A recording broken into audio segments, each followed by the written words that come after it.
दोस्तों, जब से एनजीटी यानी कि नेशनल ग्रीन ट्राइब्यूनल का गठन हुआ है, तब से इस ट्राइब्यूनल के द्वारा एनवायरनमेंट प्रोटेक्शन के फील्ड में कई सारे अहम डिसीजंस लिए गए हैं और उन डिसीजंस का असर भी हमें देखने को मिलता है। गवर्नमेंट्स हों या फिर आम जनता ही क्यों ना हो, सबके मन में एक एनवायरनमेंट को लेकर एक अवेयरनेस आई है और एनवायरनमेंट प्रोटेक्शन से जुड़े हुए जितने भी कानून हैं, अब उन्हें भी लाइटली नहीं लिया जाता है। ऐसे में आप कह सकते हैं कि NGT is a right step in right direction. लेकिन एक पॉइंट पर आकर बाकी सभी ट्राइब्यूनल्स की तरह एनजीटी भी डिबेट का विषय बन जाता है और वो पॉइंट ये है कि जितने भी फैसले एनजीटी या बाकी के ट्राइब्यूनल्स के द्वारा लिए जाते हैं, इन फैसलों के खिलाफ अपील आप हाई कोर्ट में नहीं ले जा सकते। इनके फैसलों के खिलाफ जो भी अपील होती है वो सीधा सुप्रीम कोर्ट में जाती है, यानी कि हाई कोर्ट्स को बाईपास कर दिया गया है। ऐसे में बार बार ये सवाल उठते हैं कि क्या ये ट्राइब्यूनल्स हाई कोर्ट्स के बराबर हैं या फिर हाई कोर्ट से भी अबव हैं। इन सभी मामलों पर ऑनरेबल सुप्रीम कोर्ट ने स्पष्टीकरण देते हुए पिछले एक महीने में 2 जजमेंट्स पास की। एक तो मई के महीने में जजमेंट आई और एक आज यानी कि 1 जून को जजमेंट आती है। आज की अपनी इस वीडियो में हम उन्हीं दोनों जजमेंट में क्या क्या बातें कही गई डिस्कस करेंगे और देखेंगे कि एक्चुअल पोजीशन आज की डेट में क्या है। So welcome to study IQ, my name is Chand Kuba. अगर आप मेरी वीडियोस की पीपीटीज डाउनलोड करना चाहें तो टेलीग्राम के इस चैनल को आप ज्वाइन कर सकते हैं। साथ ही में अगर आप एक अच्छा वकील या एक अच्छा जज बनना चाहते हैं और एक अच्छे लॉ कॉलेज में एडमिशन लेना चाहते हैं तो हमारे क्लैट के इस कोर्स का आप बेनिफिट उठा सकते हैं, जो कि बहुत ही अफोर्डेबल रेट्स पर आपको प्रोवाइड किया जा रहा है।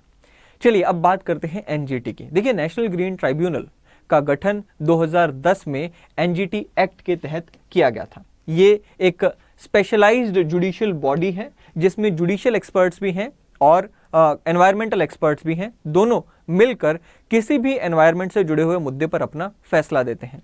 जब हम बात करते हैं इसके पर्पस की, तो इसका पर्पस है environment protection, forest conservation, natural resource conservation and enforcement of legal rights of environment. अब सवाल उठता है कि कौन व्यक्ति एनवायरमेंट से जुड़े हुए मुद्दों को उठा सकता है। तो उसमें स्पष्ट किया गया है that any person seeking relief और कंपनसेशन फॉर एनवायरमेंट डैमेज, यानी कि ऐसा कोई भी व्यक्ति जो कि एनवायरमेंट में इंटरेस्टेड हो और एनवायरमेंट डैमेज के खिलाफ यहाँ पे आवाज उठाना चाहे, वो इस एनजीटी का रुख कर सकता है। अब दूसरा सवाल ये कि किन किन मामलों में आप एनजीटी के पास जा सकते हैं, तो उसका जवाब के रूप में हमें देखने को मिलता है कि जो एनजीटी का शेड्यूल 1 है, एनजीटी एक्ट में एक शेड्यूल 1 दिया गया है, उसमें कुछ कानून मेंशन किए गए हैं, जैसे कि water act, forest act, air act etcetera. इन मामलों से, इन एक्ट से जुड़ा हुआ कोई भी मामला है, आप एनजीटी के पास लेके जा सकते हैं।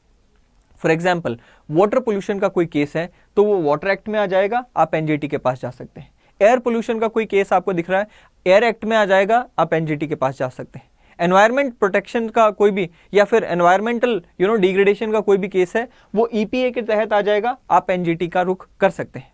अगला सवाल ये है कि क्या डिसीजंस ऑफ एनजीटी बाइंडिंग है, तो उसका जवाब है बिल्कुल बाइंडिंग है, क्योंकि एनजीटी को हमने कोड ऑफ सिविल प्रोसीजर के तहत एक सिविल कोर्ट की पावर्स दे रखी हैं।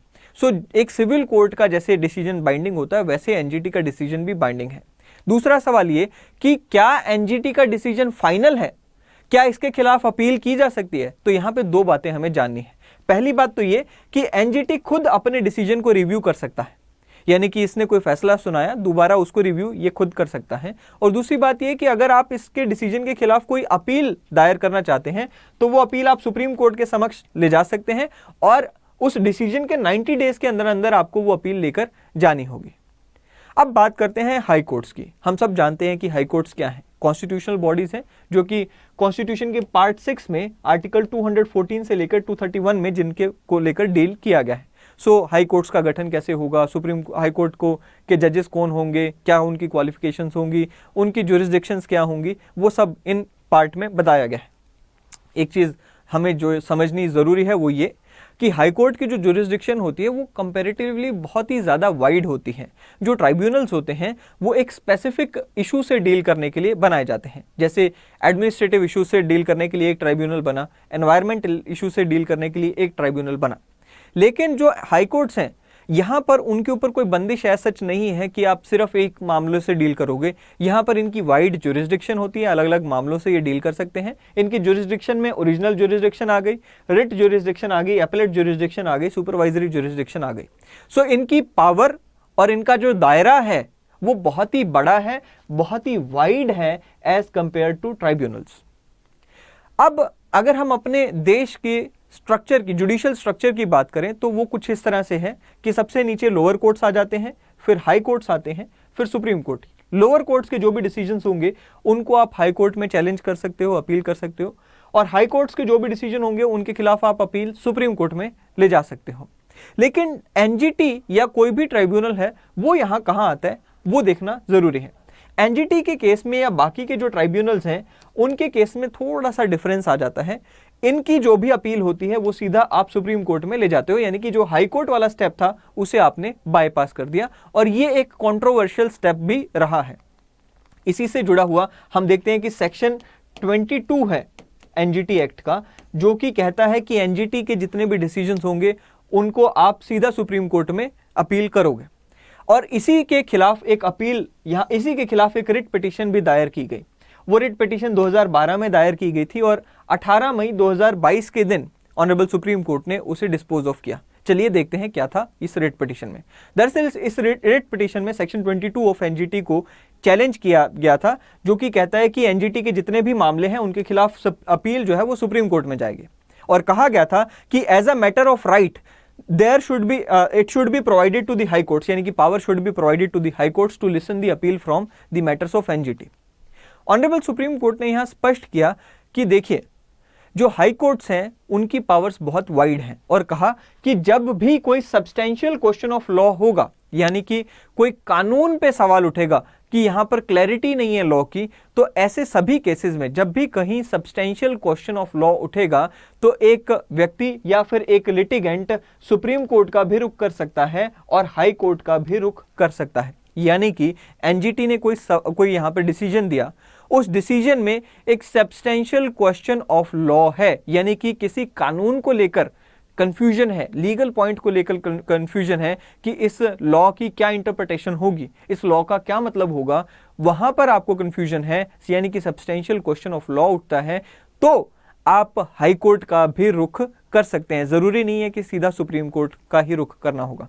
इसी पर और ज्यादा क्लैरिफिकेशन देते हुए ऑनरेबल सुप्रीम कोर्ट ने कहा that the prerogative of writ jurisdiction of high court is neither taken away nor it can be ousted, as without any doubt it is definitely a part of basic structure of constitution।